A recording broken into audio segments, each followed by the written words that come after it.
Hello my dear friends, Teach Stream family में आप सभी का स्वागत है।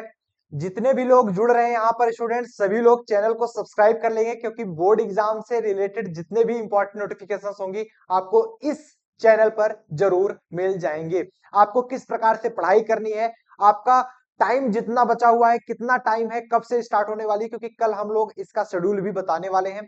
टाइम टेबल अब क्या रखना है आपको कि जिससे आप काफी ज्यादा से ज्यादा मार्क्स ला सकें, किस प्रकार से आपको पढ़ाई करनी है, क्योंकि टाइम बहुत कम बचा हुआ है। इसलिए आप इस चैनल को जरूर सब्सक्राइब कर लीजिए जिससे आप सभी को जितने भी अपडेट्स हो वो तुरंत मिलते रहे और जितनी भी चीजें यहां पर बताई जाएंगी हर वो बात को आप फॉलो करेंगे तभी आपके अच्छे मार्क्स आ पाएंगे। तो आज का जो हमारा टॉपिक होगा that is a board exam में अच्छे मार्क्स कैसे लाएं। सभी स्टूडेंट के मन में यही एक डाउट बना हुआ है, बोर्ड एग्जाम में अच्छे मार्क्स कैसे लाएं। तो चलिए आज के सेशन को स्टार्ट करते हैं। सबसे पहले आपको हम बता दें कि बोर्ड एग्जाम नॉर्मल एग्जाम ही है। आपके जैसे स्कूल में आपका एग्जाम होता आया है, चाहे वो आपके 10th के स्टूडेंट है चाहे 12th के स्टूडेंट है, जैसे ऑलरेडी आपका एग्जाम होता आया है उसी प्रकार आपका एग्जाम होता है। कुछ अलग से नहीं होता। जितने स्टूडेंट डर रहे हैं तो डरने की इसमें कोई बात नहीं है। तो सबसे पहले डर अपने दिमाग से निकाल लीजिए, रिलैक्स पोजीशन में होकर इस वीडियो को देखिए और वीडियो देखने के बाद इसी अनुसार आप बोर्ड पेपर में कॉपी लिखेंगे, जरूर से जरूर आपके अच्छे मार्क्स आएंगे। तो बोर्ड पेपर में अच्छे मार्क्स लाने के लिए सबसे पहले बहुत जरूरी होती है आपकी राइटिंग। फर्स्ट, आपकी राइटिंग पर जरूर ध्यान दें, विशेष ध्यान आपका होना चाहिए राइटिंग पर। राइटिंग पर अगर आप ध्यान दे रहे हैं आपके मार्क्स अच्छे आएंगे ही आएंगे। तो राइटिंग पर बहुत विशेष ध्यान देंगे।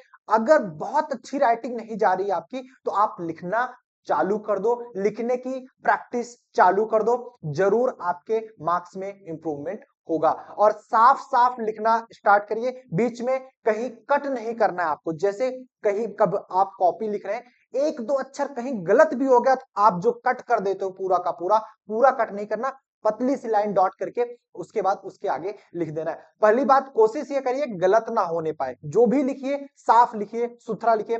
साफ लिखेंगे तो आपको अच्छे मार्क्स जरूर मिलेंगे।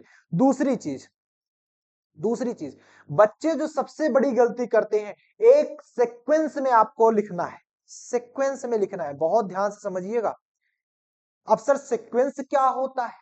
सर सीक्वेंस क्या होता है? सीक्वेंस मतलब यह है कि जब आप सेक्शन ए के क्वेश्चन कर रहे होते हैं, सेक्शन बी के, सेक्शन सी के क्वेश्चन कर रहे होते हैं, तो इतना याद रखिए कि स्टार्टिंग जो भी सेक्शन स्टार्ट करिए उसी सेक्शन का क्वेश्चन करिए।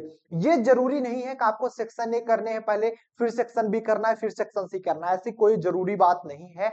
आप कैसे भी कर सकते हैं। लेकिन मान लीजिए आप सेक्शन सी स्टार्ट करें, आपको सेक्शन सी पर और एक चीज और याद रखेंगे, जिस पर आपको ज्यादा कमांड है, मतलब जो आपको क्वेश्चंस बहुत अच्छी तरीके से आ रहे हैं, उन क्वेश्चंस को पहले करने की कोशिश करो। पहले पेपर पढ़िए, पेपर पढ़ने के बाद जो भी क्वेश्चन आपको पहले दिख रहा हो कि मुझे ये बहुत अच्छे से आता है, मैं कॉन्फिडेंस हूं कि हाँ इस क्वेश्चन को मुझे 101% मैं पूरा का पूरा सही करूंगा, वो क्वेश्चन आप पहले करिए। वो सेक्शन का क्वेश्चन पहले करिए। जैसे सेक्शन सी आप स्टार्ट करें, सेक्शन सी में जो क्वेश्चन आपको करने हैं पहले पूरा सेक्शन सी कर डालिए, उसके बाद आप कोई दूसरा सेक्शन स्टार्ट करिए, सेक्शन ए या फिर सेक्शन बी। ठीक है, तो इस प्रकार से अगर आप कॉपी लिखेंगे तो डेफिनेटली आपके मार्क्स अच्छे आएंगे। कारण ये है कि जैसे मान लो सेक्शन सी का एक क्वेश्चन आप लिख रहे हो, फिर सेक्शन ए ला दे रहे हो, फिर उसमें सेक्शन बी भी रख दे रहे हो, फिर सेक्शन सी डाल दे रहे हो, मान लो सेक्शन बी लिख रहे हो फिर सेक्शन सी का कोई क्वेश्चन रख दिए, तो सेक्शन बी वाला ही नंबर कभी कभी सेक्शन सी में भी मिल जाता है, टीचर जांच करके आगे बढ़ जाता है। तो इससे आपके मार्क्स में बहुत ज्यादा कटौती होती है, इसलिए आप सभी इसका जरूर ध्यान देंगे। एक सेक्शन में जरूर लिखेंगे, सेक्शन ए डालिए तो उससे रिलेटेड जितने भी क्वेश्चन आपको करना है वो पूरा का पूरा क्वेश्चन उसमें करिए, उसके बाद ही नया सेक्शन स्टार्ट करिए। ये दूसरी चीज हो गई। तीसरी चीज आप जब भी पेपर पाए लिखने से पहले पेपर रीडिंग बहुत जरूरी है। पेपर रीडिंग बहुत जरूरी है, ध्यान से सुनिएगा, पेपर रीडिंग बहुत जरूरी है। इस पर बच्चे ध्यान नहीं देते। पेपर मिला नहीं कि वो पहला क्वेश्चन लिखना चालू कर दिए, पेपर मिला नहीं, वो पहला क्वेश्चन लिखना चालू कर दिए। Paper reading is very important. Paper reading बहुत जरूरी है, क्योंकि शुरुआत के 10 मिनट अच्छे से पेपर पढ़ो। क्वेश्चन मान लो जो भी दिया गया तुम्हें उसका आंसर आ भी रहा है, अगर तुमने अच्छे से पेपर नहीं पढ़ा तो हो सकता है तुम उसका उस प्रकार से क्वेश्चन का आंसर ना लिख पाओ और तुम्हारा नंबर कम आ जाए। तो पेपर रीडिंग बहुत जरूरी है। जब तुम एक बार ढंग से पेपर पढ़ लेते हो ना, एग्जैक्टली उसमें पूछा क्या जा रहा है वो चीज तुमको मालूम चलता है। कभी कभी ऐसे होता है कि लॉन्ग क्वेश्चंस में 2-3 क्वेश्चंस पूछे गए होते हैं, आप क्या करते हो, 2 ही क्वेश्चन करके तीसरा क्वेश्चन छोड़ के चले आते हो। घर पे आकर देखते हो, अरे सर ये क्वेश्चन तो मुझे आता था, मैंने नहीं किया, टाइम भी था, नहीं किया, मैंने तो सोचा मैंने कर लिया है। तो इसलिए पेपर रीडिंग बहुत जरूरी है। पेपर रीडिंग जरूर करिए। क्वेश्चन पहले भी सॉल्व मत करने की कोशिश करिए, पहले पेपर रीडिंग कर लेंगे तो इससे ये भी होता है, पेपर पूरा जब आप पढ़ लेते हैं तो इससे ये भी होता है कि हाँ मैं अब कर सकता हूं, मैं पेपर अब ये सॉल्व कर सकता हूं, ये भरोसा आता है अपने अंदर से। तो इस पर विशेष ध्यान देंगे, पेपर रीडिंग पर आपके मार्क्स जरूर अच्छे आएंगे, जरूर अच्छे आएंगे आपके मार्क्स।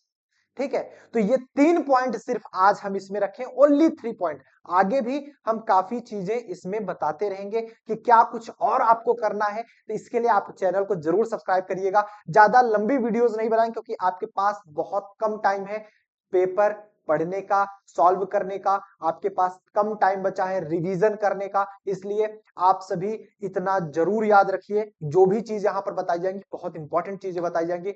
कौन कौन से क्वेश्चंस आपके इंपॉर्टेंट है बोर्ड एग्जाम के लिए वो भी मैं बताने वाला हूं, चाहे वो फिजिक्स के हो, केमिस्ट्री के हो, मैथमेटिक्स के हो, जितने भी इंपॉर्टेंट क्वेश्चंस हैं बोर्ड एग्जाम के वो भी मैं बताने वाला हूं, उसको जरूर सॉल्व करने लेना।